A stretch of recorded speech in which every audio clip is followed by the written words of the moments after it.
za huyu mama. Moja, alikuwa ni mfuasi au mwanafunzi wa Yesu Kristo kama tulivyoona. Bwana asifiwe sana. Alikuwa ni mfuasi au mwanafunzi wa Yesu Kristo. Manake sifa hizi zinampa uhalali wa kufufuliwa. Haleluya. Jambo la pili, alikuwa amejaa matendo mema. Alikuwa amejaa na kusheheni matendo mema. Haleluya. Jambo la tatu, alikuwa mtoaji mzuri wa sadaka. Bwana asifiwe. Sio mtu wa kutegea, ni mtu anayejua nilicho nacho ni Bwana amenipa. Haleluya. Uhai nilio nao ni Bwana amenipa. Kwa hivyo mimi na vyote vyangu ni vya Bwana, namrudishia Bwana. Bwana asifiwe. Lakini Biblia inasema pia jambo la nne, alikuwa na ushirika mzuri na wateule wengine. Alikuwa na fellowship nzuri, ushirika mzuri na wenzake katika kijiji au katika mji ule wa Yafa. Haleluya, walinda. Bwana asifiwe.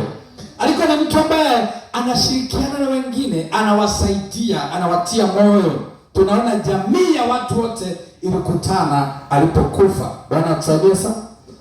Haleluya. Sijui ukipata changamoto ni nani anayeweza kulia pamoja na wewe? Ni nani anayeweza kupata shida kama na wewe? Bwana asifiwe. Kuna watu wanapata changamoto, watu wanashangilia, watu wanafurahi, lakini isiwe hivyo kwako na kwangu katika jina la Yesu Kristo. Haleluya.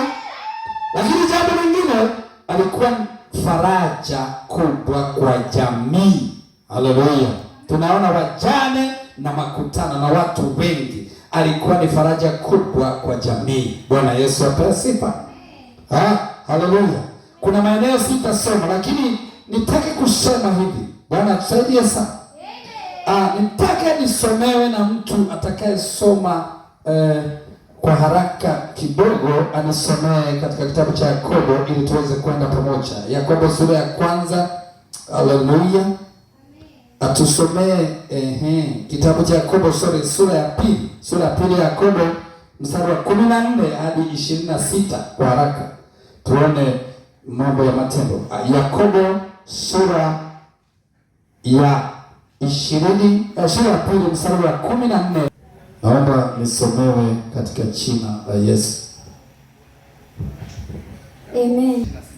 Yakobo sura ya pili mstari wa 14 mpaka 26. Neno la Bwana linasema, ndugu zangu, yafaa nini mtu akisema ya kwamba anayo imani lakini hana matendo? Je, ile imani yaweza kumwokoa?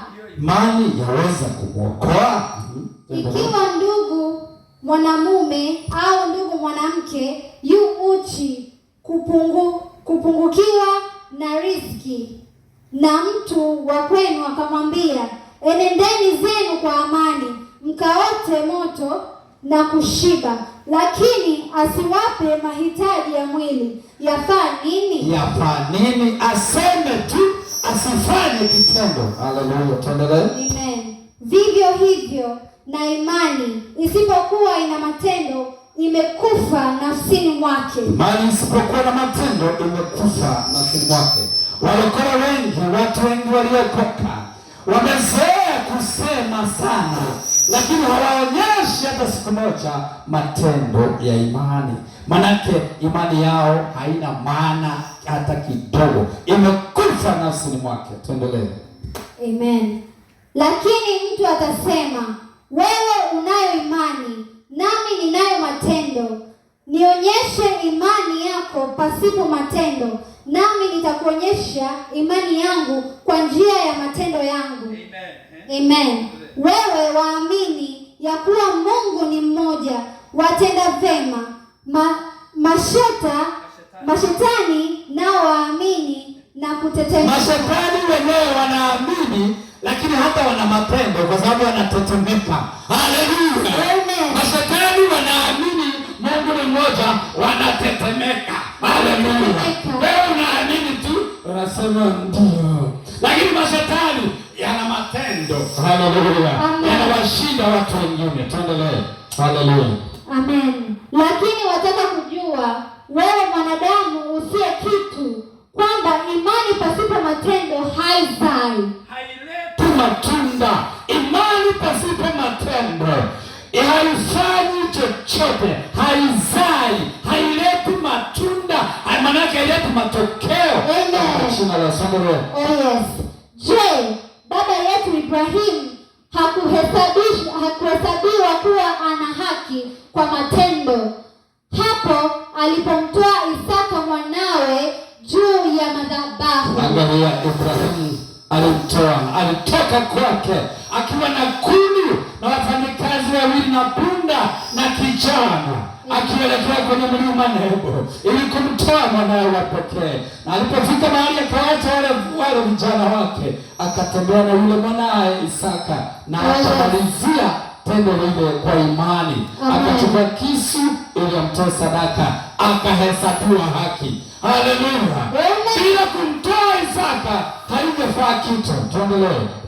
Waona kwamba imani ilitenda kazi pamoja na matendo yake, na ya kwamba imani ile ilikamilishwa kwa njia ya matendo yale. Amen. Maandiko yale yakatimizwa yaliyonena Ibrahimu aliyemwamini Mungu, ikahesabiwa kwake kuwa ni haki, naye aliitwa rafiki wa Mungu. Unataka kuwa rafiki wa Mungu, lazima utende. Imani yako ifanye kitu kinachoonekana na watu. Haleluya. Tuendelee. Amen. Mwaona kwamba mwanadamu huhesabiwa kuwa na haki kwa matendo yake, si kwa imani peke yake. Si kwa imani peke yake, sio kuwa ameokoka tu peke yake, anakwenda kanisani tu peke yake. Tumalizie.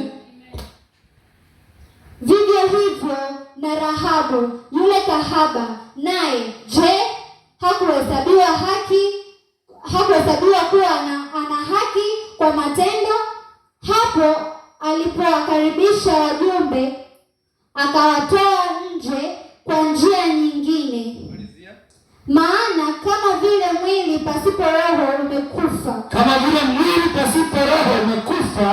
vivyo hivyo na imani pasipo matendo imekufa. Na imani pasipo matendo imekufa. Bwana asifiwe. Tumekuwa kabisa sura nzima inayozungumzia nguvu za matendo ya imani. Haleluya. Sauti ya matendo mema. Haleluya.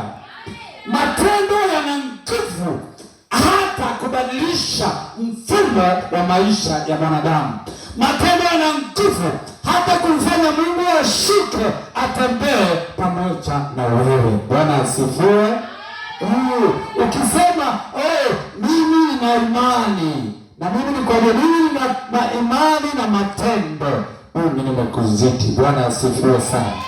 Lazima tuwe na matendo ya imani katika Kristo. Tunaona hapa kwa kifupi mama alivyokuwa anaishi maisha ya matendo mema. Mungu akaona akiwa mbinguni, huyu mama hawezi akafa hivi tu akasahaulika kama watu wengine wanavyokufa. Akasema hapana, hii kwa sababu ya jana, kwa sababu ya hizi sweta zinazoonyesha zinasimamia matendo yake. Zingine ni za kijani, zingine ni za bluu, zingine ni za njano, zingine ni nyekundu, zingine za udongo. Wamama wamevaa kipindi cha mvua, kipindi cha baridi wamevaa. Akaona masweta.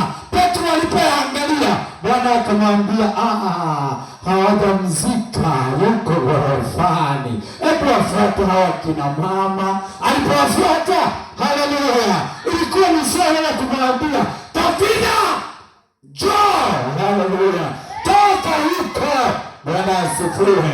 Ondoka kwenye mauti wako, maana wewe unahitajika, kwa kuwa matendo yako yananena. Haleluya, matendo yako yana sauti, matendo yako yanakuita, toka huko katika jina la Yesu Kristo. Bwana Yesu asifiwe. Matendo yana mamlaka.